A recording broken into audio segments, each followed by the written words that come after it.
Assalamualaikum warahmatullahi wabarakatuh. Nama saya Fadiatul Mutasida dengan NIM 2050974009 dari kelas PTI 2020A. Pada kesempatan kali ini, kita akan mempelajari standarisasi jaringan. Mengapa sih diperlukan standarisasi dalam jaringan?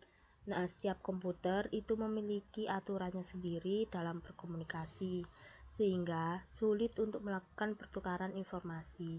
Maka dari itu diperlukan standarisasi yang mengatur pertukaran informasi antar komputer. Yang pertama ada OSI layer. OSI atau Open System Interconnection merupakan sebuah konsep yang memungkinkan pertukaran informasi antara berbagai jenis sistem komunikasi komputer dengan menggunakan protokol standar TCP/IP. Nah, OSI ini dibentuk oleh International Organization for Standardization atau ISO pada tahun 1970 untuk mengatur standarisasi penggunaan jaringan komputer sebagai alat komunikasi. OSI layer memungkinkan komputer untuk berkomunikasi satu sama lain. Ada 7 lapisan dalam OSI layer. Lapisan ketujuh yaitu application layer. Application layer merupakan satu-satunya layer yang berinteraksi dengan user dan menyediakan protokol yang memungkinkan software atau aplikasi untuk mengirim dan menerima informasi kepada user. Yang keenam ada presentation layer. Presentation layer bertugas untuk menyiapkan data dan memerintahkan bagaimana dua perangkat harus mengenkripsi, mengompres, dan membandingkan data sehingga data yang dikirim dapat diterima dengan benar oleh user. Lapisan yang kelima ada session layer.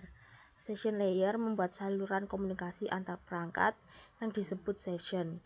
Session layer bertugas membuka dan memastikan session tetap terbuka ketika data sedang ditransfer dan menutup session ketika komunikasi berakhir. Layer yang keempat ada transport layer. Transport layer bertugas mengambil data dari session layer dan membaginya ke bagian-bagian paket data yang lebih kecil, kemudian akan digabung kembali ketika data sudah mencapai tujuan. Yang ketiga ada network layer. Network layer ini memiliki dua fungsi utama, yaitu menemukan jalur terbaik pada jaringan untuk proses pertukaran data dan membagi data menjadi beberapa paket, kemudian mengembalikannya setelah data berhasil diterima. Lapis yang kedua ada data link layer. Data link layer bertugas untuk memeriksa apakah data yang dikirim ada kesalahan atau tidak. Selain itu, data link bertugas untuk menentukan bagaimana bit-bit data dikelompokkan menjadi format yang disebut sebagai frame. Data link bisa dikatakan sebagai layer yang paling kompleks karena terbagi menjadi dua sublayer, yaitu MAC atau Media Access Control yang bertugas untuk mengendalikan perangkat dari suatu jaringan yang mendapat akses dan izin ketika melakukan transmisi, dan LLC atau Logical Link Control yang bertugas untuk membungkus protokol network layer dan melakukan kontrol terhadap pemeriksaan kesalahan. Layer yang pertama yaitu physical layer merupakan lapisan pertama dan yang paling dasar. Physical layer bertugas untuk mentransmisikan data menjadi bit stream. Data akan ditransmisikan dengan memakai jenis sinyal yang telah didukung media fisik. Perangkat yang termasuk dalam physical layer yaitu kabel.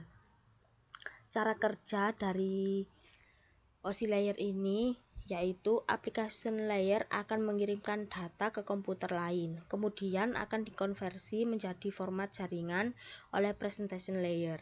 Setelah itu, session layer akan membentuk sesi perjalanan data sampai proses pengiriman selesai. Transport layer pengirim akan memecah data yang nantinya akan dikumpulkan lagi di transport layer penerima. Setelah itu, network layer akan membuatkan sebuah alamat dan menuntun sampai ke tujuan.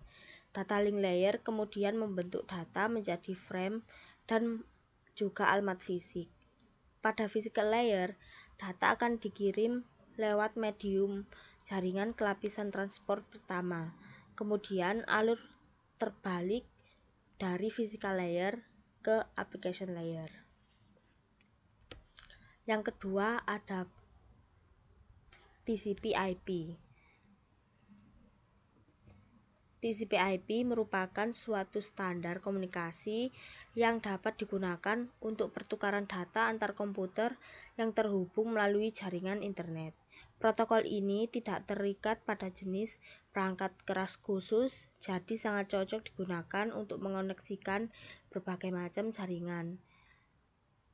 TCP/IP bersifat open protokol standar dan bisa digunakan untuk menghubungkan mesin-mesin dengan perangkat lunak. Ada 4 lapisan-lapisan pada TCP/IP. Yang pertama ada application layer. Layer ini adalah lapisan paling dasar dari sebuah protokol TCP/IP dan memiliki kontak langsung dengan pengguna. Contohnya yaitu aplikasi. Yang kedua ada transport layer. Berfungsi untuk menjembatani transportasi pemindahan data antar komputer. Pada layer ini ada 2 jenis protokol yang sering digunakan, yaitu UDP dan TCP. Yang ketiga ada network layer.